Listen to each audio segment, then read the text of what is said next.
Hello बच्चों, welcome to my YouTube channel target NEET biology. आज हम प्रोकैरियोटिक एंड यूकैरियोटिक सेल में difference के बारे में पढ़ेंगे और यही इनका एक ओवरव्यू, यानी कि इनमें जो ऑर्गेनेल्स होते हैं या फिर इनमें जो जो भी चीज़ें पाई जाती है उन सब के बारे में आपको बताऊंगी। बाकी इनकी डिटेल्स मैं आपको अगले पार्ट में दूंगी, ठीक है। तो आप अगर नीट के लिए प्रिपेयर कर रहे हैं तो this is the most important topic for NEET, इसलिए आप मेरी सारी बातें बहुत ध्यान से सुनिएगा। यह मैं आपके लिए नोट्स बना के लाई हूँ, लेकिन मेरी बातें आप बहुत ध्यान से सुनिएगा, उससे आपको समझ में आएगा कि मैंने लिखा क्या है, ठीक है। तो हम स्टार्ट करते हैं। सबसे पहले हम प्रोकैरियोटिक सेल से स्टार्ट करते हैं। प्रोकैरियोटिक सेल क्या होती है? देखो, प्रोकैरियोटिक का मतलब क्या होता है? प्रो यानी क्या होता है? पुराना, और कैरियोटिक, कैरियन का मतलब होता है केंद्रक। पुराना या फिर इसे हम बोल सकते हैं बिना केंद्रक वाली सेल, मतलब इसमें कोई केंद्रक नहीं पाया जाता है। ऐसी सेल जिसमें केंद्रक ना पाया जाता है, ठीक है, वो होती है प्रोकैरियोटिक सेल। अब इस सेल में हम सबसे पहले, जैसे सेल होती है ना पूरी, उसके हम बाहर से स्टार्ट करेंगे, यानी कि सेल के सबसे लास्ट। मैं आपको यहाँ पे थोड़ा सा बना के दिखा देती हूँ। सबसे बाहर से स्टार्ट करेंगे, जैसे कि ये एक सेल हम स्टार्ट कर रहे हैं, ठीक है। ये इसके सबसे बाहर वाली लेयर है, ठीक है। उसके बाद में ये इसके अंदर वाली लेयर है। ये हमने प्रोकैरियोटिक सेल का स्ट्रक्चर आपको थोड़ा सा दिखा रही, ठीक है। उसके भी अंदर एक और लेयर है, ये हो गया, ठीक है। तो मैंने यहाँ लिखा क्या है सबसे स्टार्टिंग में कि 3 लेयर का कोशिका आवरण बाहर से अंदर की तरफ, ये मैंने आपके लिए नाम लिखे हैं। आई एम सॉरी बच्चों, थोड़ा सा डिस्टर्ब हो गया था, ठीक है। हम कहाँ थे? तो मैं क्या बता रही थी आपको कि 3 लेयर का कोशिका आवरण बाहर से अंदर की तरफ, ये आवरण है जैसे ये मैंने बनाया है ऐसे। सबसे बाहर ये जो है, ये है हमारा बाह्य परत ग्लाइकोकेलिक्स, ठीक है। ये क्या लिखा है? बाह्य परत ग्लाइकोकेलिक्स। उसके अंदर आती है हमारी कोशिका भित्ति, ठीक है। तो ये रही कोशिका भित्ति, ये वाली है, ठीक है। उसके अंदर हमारे पास में आती है कोशिका झिल्ली, जीव या जीवद्रव्य झिल्ली, ये वाली जीवद्रव्य झिल्ली है। ये लिखा जीवद्रव्य झिल्ली के बारे में, ठीक है। ये क्या है? जीवद्रव्य झिल्ली, ये वाली, ठीक है। उसके बाद में इसके अंदर जो भरा हुआ होता है उसे बोला जाता है साइटोप्लाज्म, ठीक है। इसके अंदर साइटोप्लाज्म भरा होता है। अब आती मेन बात, इस साइटोप्लाज्म के बीच में होता है यहाँ पर न्यूक्लियोइड। इसे क्या बोला जाता है? न्यूक्लियोइड। क्यों बोला जाता है वो देखिए। ये न्यूक्लियोइड नहीं है, ये है डीएनए। ये जो आपको स्ट्रक्चर दिख रही है ना, ये है डीएनए। ये सर्कुलर डीएनए है जो कि प्रोकैरियोटिक सेल में पाया जाता है। अब ये डीएनए जिस जगह पर पाया जाता है, यहाँ पर जैसे ये बीच में है, सेंटर में है, या साइड में भी हो सकता है किसी की सेल में, तो ये जिस रीजन पर पाया जाता है उस रीजन को कहा जाता है न्यूक्लियोइड केंद्रकाभ, ठीक है। क्या कहा जाता है उस रीजन को? न्यूक्लियोइड या केंद्रकाभ। अब ये रीजन हो गया। अब यहाँ ये जो डीएनए होता है प्रोकैरियोटिक सेल का, कैसा होता है? डीएनए होता है सर्कुलर और सिंगल डीएनए, मतलब यहाँ बहुत सारे डीएनए होते हैं, ये सिंगल डीएनए है, सर्कुलर डीएनए है, ठीक है। और इसके रीजन को ये जहाँ पर पाया जाता है उसे बोला जाता है केंद्रकाभ या न्यूक्लियोइड, ठीक है। उसके बाद यहाँ पर पाया जाता है 70S राइबोसोम। प्रोकैरियोटिक सेल में 70S राइबोसोम पाया जाता है। इसकी 2 सब यूनिट्स होती हैं, 50S और 30S, ठीक है। 2 सब यूनिट्स होती हैं, 50S और 30S। उसके बाद में इसके ये जो सेल है, प्रोकैरियोटिक सेल है, इसमें कोई भी झिल्ली आबद्ध कोशिकांग नहीं पाए जाते। जैसे कि यूकैरियोटिक सेल में क्या होता है? माइटोकॉन्ड्रिया होता है, क्लोरोप्लास्ट होता है, और हम बात करें तो यहाँ पर एंडोप्लाज्मिक रेटिकुलम भी होती है, लाइसोसोम्स होते हैं, और भी बहुत सारे ऑर्गेनेल्स होते हैं जो कि झिल्लियों से घिरे होते हैं। लेकिन इस प्रोकैरियोटिक सेल में ऐसे कोई भी कोशिकांग नहीं पाए जाते, ठीक है। इसमें अगर हम यूकैरियोटिक और प्रोकैरियोटिक सेल में किसी एक ऐसे कोशिकांग की बात करें जो दोनों सेल में पाया जाता है, तो वो सिर्फ राइबोसोम है। राइबोसोम जो कि प्रोकैरियोटिक सेल में पाया जाता है और जो कि यूकैरियोटिक सेल में भी पाया जाता है, ठीक है।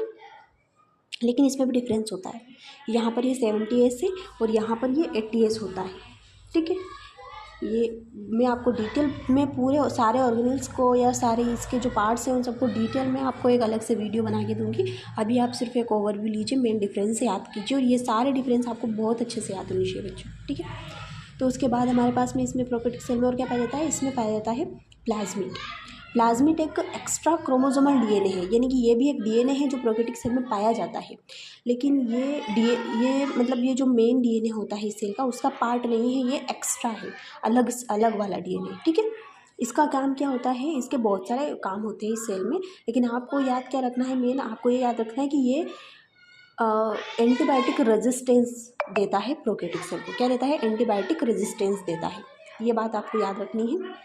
बाकी डिटेल अभी आपके लिए ज़रूरी नहीं है, वो आप बाद में, हम एक अलग से चैप्टर है प्लाज्मिड की पूरी डिटेल के बारे में, वो बाद में पढ़ेंगे। ठीक है, तो आप ये प्लाज्मिड हो गया जो एक्स्ट्रा क्रोमोसोमल डीएनए है, डीएनए का पार्ट नहीं होता है लेकिन इसमें होता है प्रोकैरियोटिक सेल। ठीक है, उसके बाद में यहाँ पर कोशिका अंतर्वलन। अब ये क्या है? देखो ये क्या है, ये प्रोकैरियोटिक सेल का एक बहुत ही मज़ेदार फीचर है। मतलब ये मान के चलिए कि ये एक इसकी बहुत ही विशिष्ट फंक्शन है, इसका बहुत ही विशिष्ट फंक्शन है क्या? कोशिका झिल्ली के अंतर्वलन। अब ये क्या होता है, ये जो सेल वॉल है, ये सॉरी सेल मेम्ब्रेन है, ये कौन सी वाली? तीसरा, बाहर से तीसरे नंबर की, 1, 2 और 3, ये तीसरे नंबर वाली क्या होती है? ये है हमारी सेल मेम्ब्रेन। अब इस सेल मेम्ब्रेन में क्या होता है, इस प्रोकैरियोटिक सेल में सेल मेम्ब्रेन में कुछ स्ट्रक्चर्स बनती है, ये अंदर घुस जाती है सेल मेम्ब्रेन और कुछ स्ट्रक्चर्स बनती है, उन स्ट्रक्चर्स को मीजोसोम कहा जाता है। क्या कहा जाता है? मीजोसोम कहा जाता है। इसका भी बहुत इंपॉर्टेंट फंक्शन है इसमें, वो भी आपको डिटेल में बाद में बताऊंगी, लेकिन इसके अब इतना याद रखिए कि कोशिका झिल्ली के अंतर्वलन ही जिसे मीजोसोम कहा जाता है। ठीक है, उसके बाद में इस सेल में ये ऐसा लंबा सा फ्लैजिला पाया जाता है कशाभिका, जो इसे मूवमेंट देता है, यानी कि गति प्रदान करता है, और पिलाई पाए जाते हैं।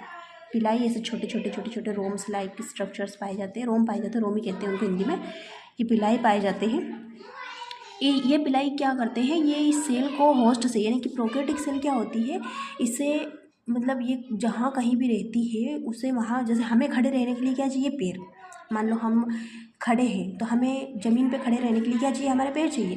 वैसे ही इस सेल को अपनी जगह पर बने रहने के लिए, वहाँ पर टिके रहने के लिए ये पिलाई हेल्प करते हैं, इन्हें होस्ट से चिपकने के लिए। होस्ट से चिपकना यानी कि होस्ट जिस जगह पर ये रहते हैं उसे होस्ट कहते हैं, और उस होस्ट पर बने रहने के लिए इन्हें पिलाई की ज़रूरत पड़ती है। ठीक है, पिलाई की ज़रूरत पड़ती है होस्ट से चिपकने के लिए।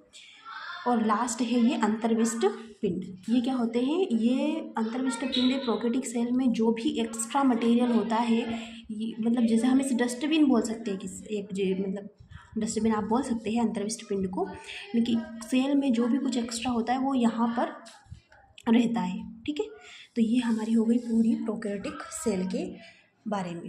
ये सारे बहुत इंपॉर्टेंट पॉइंट्स हैं प्रोकैरियोटिक सेल के। ठीक है, अब हम देखते हैं यूकैरियोटिक सेल को। ठीक है, ये है यूकैरियोटिक सेल। अब यूकैरियोटिक सेल में क्या है, इसमें भी सबसे बाहर की तरफ लेयर जो होती है वो सेल वॉल होती है, कोशिका भित्ति होती है, लेकिन इसमें कुछ बातें हैं जो आपको बहुत ध्यान से याद रखनी है, सुननी मतलब, और बहुत अच्छे से याद भी रखनी है। तो सेल वॉल में कोशिका भित्ति, मतलब सेल वॉल जो होती है यूकैरियोटिक सेल में, वो कहाँ पाई जाती है? वो पाई जाती है कवक। आपने जगत मतलब एक आपका अलग से एक चैप्टर है जिसमें आप सारे जगत के बारे में पढ़ेंगे। उसमें जगत है दो, एक कवक जगत, एक पादप जगत, जिनमें सेल वॉल पाई जाती है। ये यूकैरियोटिक सेल की जगत है, इनमें यूकैरियोटिक सेल पाई जाती है, और इन दो जगतों में सेल वॉल, इनकी यूकैरियोटिक जो सेल होती है उसमें सेल वॉल पाई जाती है सबसे बाहर लेयर। ठीक है, उसके बाद में आई एम सॉरी, उसके बाद में सेल वॉल हो गई जो कि कवक और पादप जगत में पाई जाती है। ठीक है, उसके बाद में हमारे पास सेल मेम्ब्रेन होती है। सेल वॉल के अंदर कौन सी लेयर होती है? सेल मेम्ब्रेन होती है। जो इसमें है वही इसमें है, लेकिन बस इसमें ये बाहरी परत नहीं होती है। ये जो लास्ट, ये जो सबसे बाहर वाली लेयर दिखाई ना आपको मैंने, ये यूकैरियोटिक सेल में नहीं होती है। ये जैसे कि ये सेल वॉल है और ये सेल मेम्ब्रेन है, मैं आपको लिखती हूँ सेल वॉल और ये सेल मेम्ब्रेन। ठीक है, तो ये सेल वॉल और सेल मेम्ब्रेन सेम इसमें यूकैरियोटिक सेल में भी होती है, लेकिन ये सिर्फ कवक और पादप जगत में होती है।